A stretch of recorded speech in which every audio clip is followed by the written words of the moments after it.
Welcome to part 2 of my unicorn loaded hoop process video. So I forgot to show you guys, I forgot to record this part when I filled in the flowers. I basically used some Prima flowers from this Havana collection and just added them on the front of the unicorn's forehead. And now I'm going to go ahead and use some trim to cover the front part of the hoop so that you don't see the wood color. And I'm basically just using hot glue.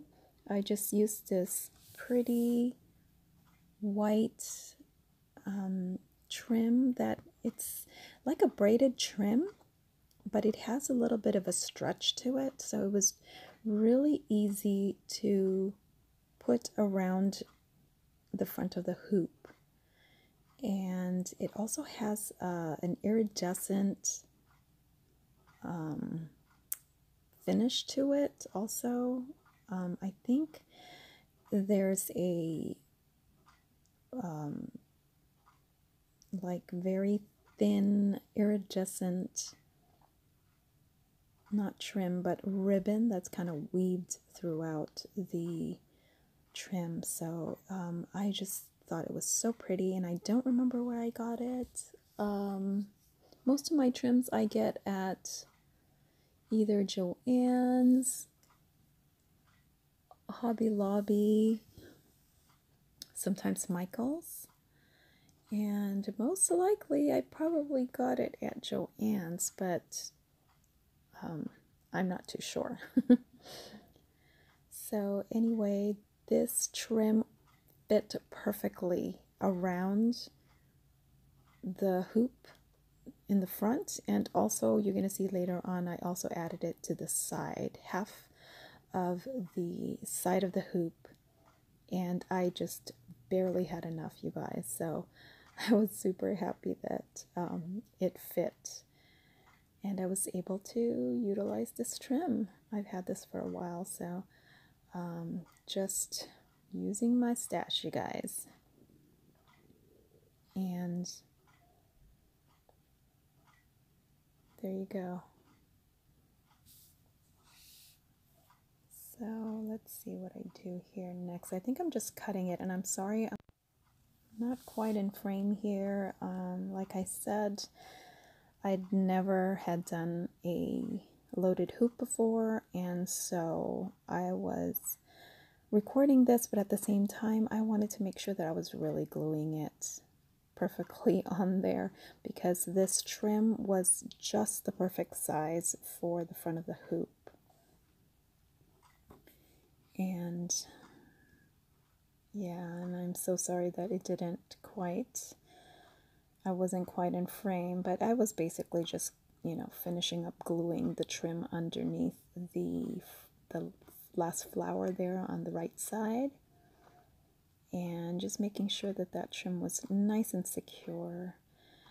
And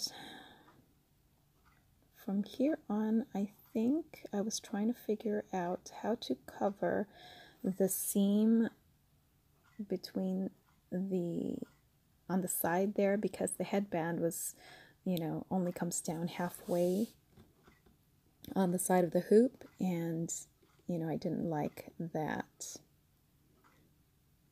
gap there. I was just trying to just make it flow a little better, so I ended up putting a couple of resin flowers on the side there just to cover that up. But before I did that, I went ahead and put the rest of the trim on the side just to cover up again the wood part, and so it would just look nice and even, because like I said, the headband only came down so far around the hoop, and I just wanted it to have a nicer finish.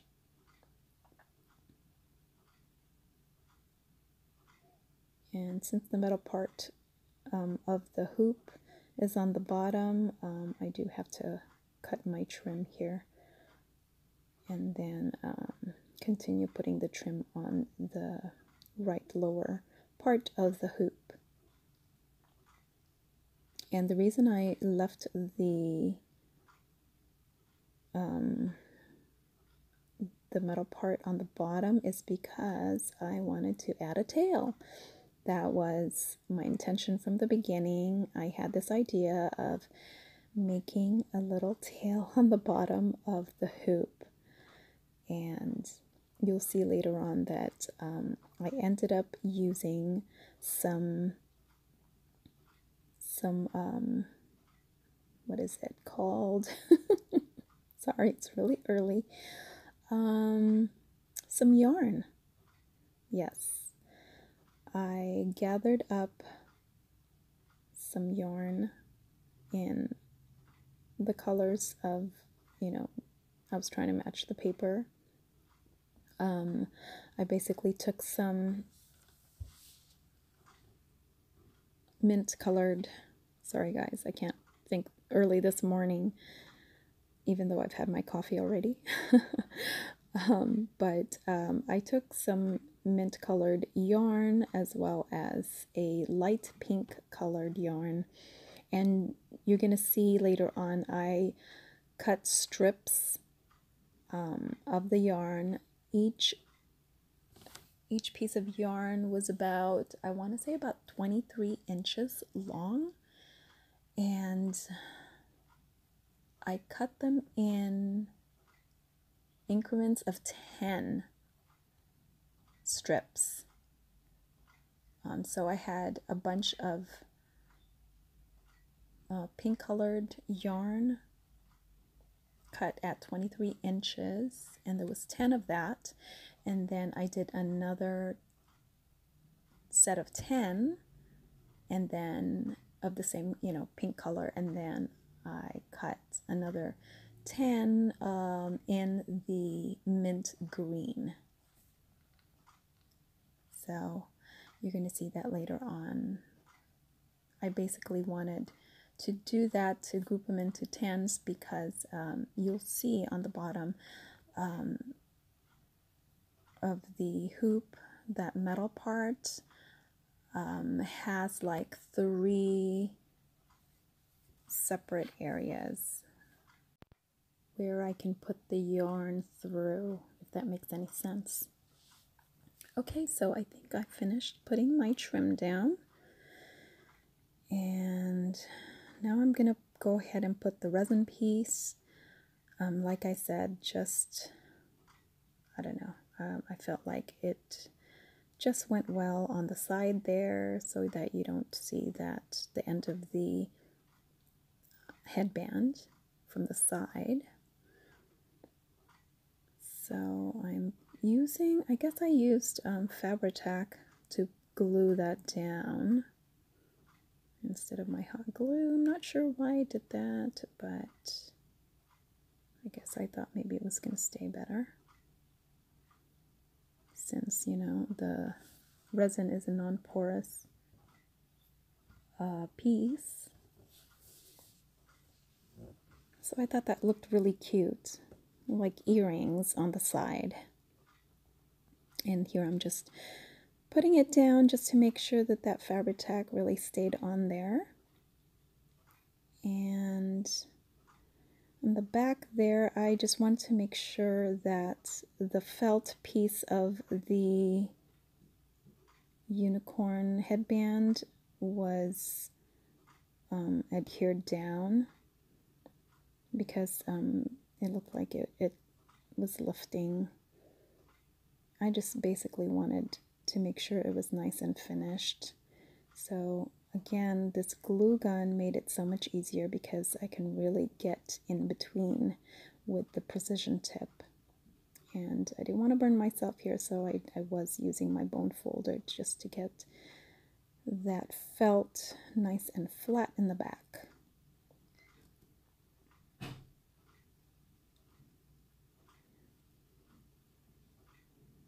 So was trying to see what I could do to cover up the back here just to make the finish a little bit nicer, and I decided to put this flat back pearls that was gifted to me by my friend Lena Mishari. Did I say your last name right?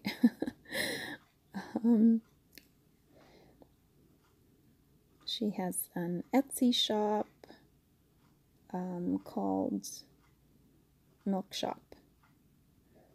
So she is another awesome crafter. You guys have to check out her shop. She sells a lot of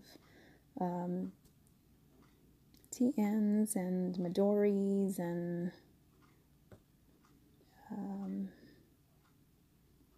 planner dangles, things like that.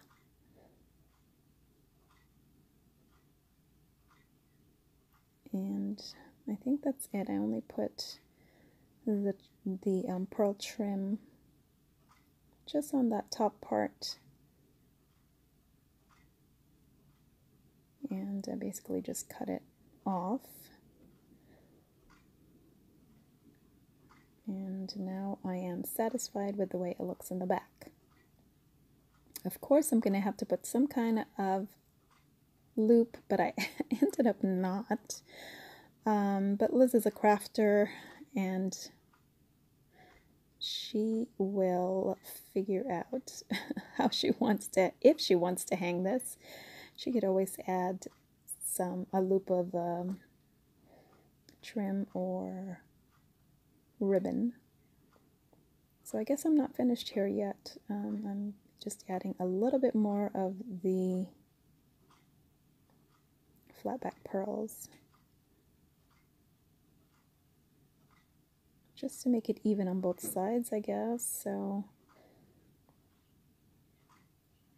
those little finger caps work really well. They're silicone, so kind of prevents you from burning your fingers when you're trying to push your project down, so you don't get any glue on your fingers and burn yourself. Okay, so anyway, I think I'm pretty satisfied with how this was coming along, and I think from here I was ready to put the tail. So I was trying to, I guess, figure out how I was going to cover that metal part after I had adhered the tail part. So that's what I'm just kind of doing here, trying to figure out how else I can embellish this unicorn. Okay, so I guess I skipped on to the next phase here. Oh, okay, so I'm sorry, I think I wasn't able to, I think I started putting the tail down and realized that I wasn't recording. So I'm cutting the next set of yarn. Like I said, I did a set of 10 yarn, and here I'm just counting here. 10 yarn that is 23 inches long each piece. I just wanted to make sure that my tail was long enough, and I'm also folding this over to create a loop, so that will shorten it, of course. So I guess essentially it's about less than, like, maybe 11 and a half or 11 and a quarter, something like that, inch long. So this is how I did it. I think I'm going to show you here exactly how I was putting this around that metal piece on the bottom. And then I just used Fabri-Tac, since I tend to use Fabri-Tac when I'm adhering things to metal. So that's what I'm doing. I'm just putting that first yarn, piece of yarn. And again, I'm not in frame here, and I'm so sorry. Then I took a couple more strands and just, again, put that over to the side. And I just kept adding and adding, putting glue, I think, in between.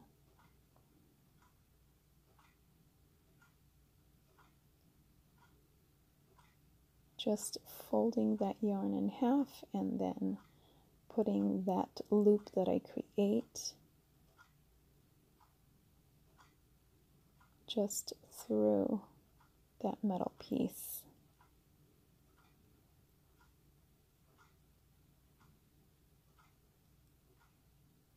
So I basically wanted the tail to be two-toned. I wanted it to have a pink stripe in the middle, so the pink is actually in the middle, and then the green, the two bunches of 10-piece yarn in green is on the side. I hope I'm making sense.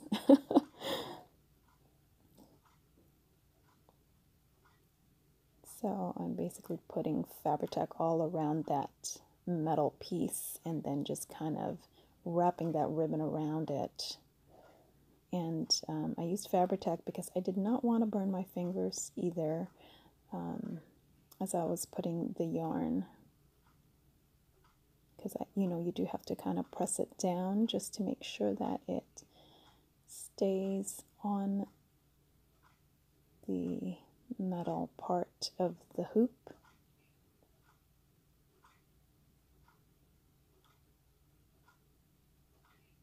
And I'm just holding it down just to make sure that that glue dries. So I didn't want any of those pieces falling out from the side.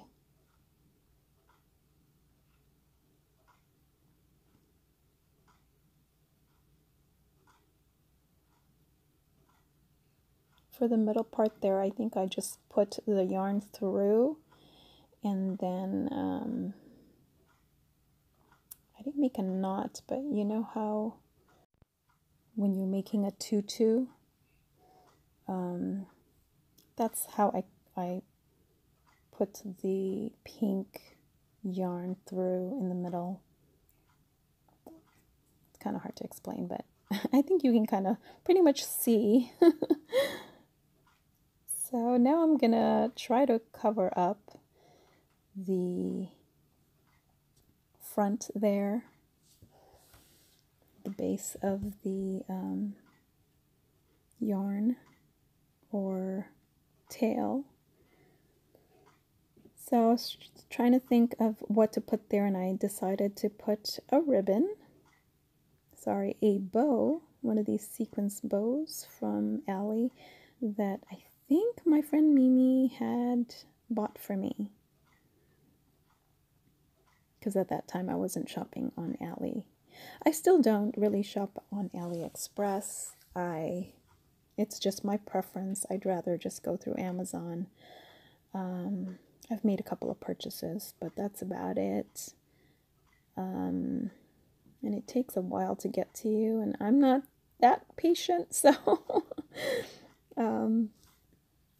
but yeah, if my husband lets me, then I will shop and get something. But again, I'd rather support our stores here in the US. So hard to resist the prices, though. I get it. Okay, so now what am I doing here? Oh, I am doing something with the yarn. I guess I didn't like the way I put it through, so I took it off again. I'm going to trim the ends, I guess. Oh, I'm using, no, I'm using some tweezers to put the yarn through in the middle part of the, and I'm sorry I'm not in frame here, but that's what I'm basically doing, is putting it through that metal piece in the middle. there you go. I think I moved it up. Oh, okay. And then I'm just gluing it down.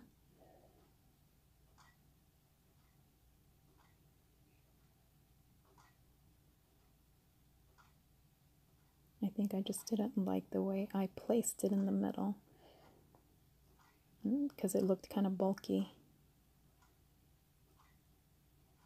And just put plenty of glue there so that it actually stays on there and the yarn doesn't pull.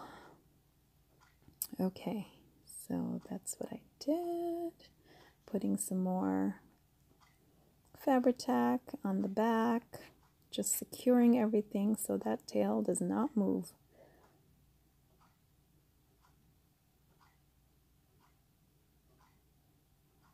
All right, so I think after this I just basically put the sequence bow. I think I really fussed a lot with this, but again, I was trying to make sure that it was the way I wanted it and that it was perfect, or as perfect as I can get it. My kids are now waking up, so I'm probably gonna have to edit this video again. And here I'm just trying to make sure it's in the middle. I think what I ended up doing was actually cutting the tails of the sequence bow because I didn't like the look of the tails. And you'll kind of see that a little bit later in the video.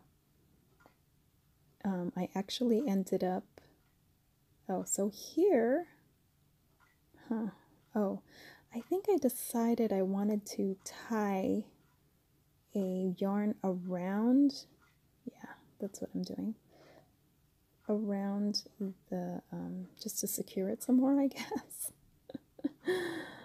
Like I said, I fussed a lot with this. Yeah, I think I did. I just ended up tying a knot, a square knot, just to make sure that that tail was nice and secure. And I just kind of moved it off to the side so that the remainder of the yarn stayed with the green bunch.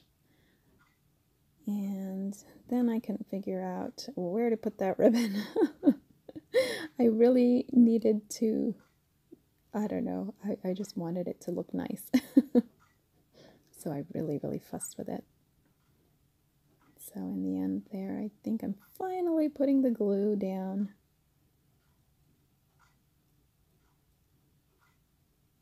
Plenty of glue so that that thing stays on. And so like I said, I cut the tail of that bow, but I adhered it first because at first I was going to keep the tail on there. Then changed my mind, ended up actually snipping that tail. It doesn't look bad, but I don't know why I didn't like the look of it. So I did end up snipping it afterwards. I don't think I showed it here in this clip though. And that's it. That concludes my process video. That's all I did. Thanks for watching. Bye.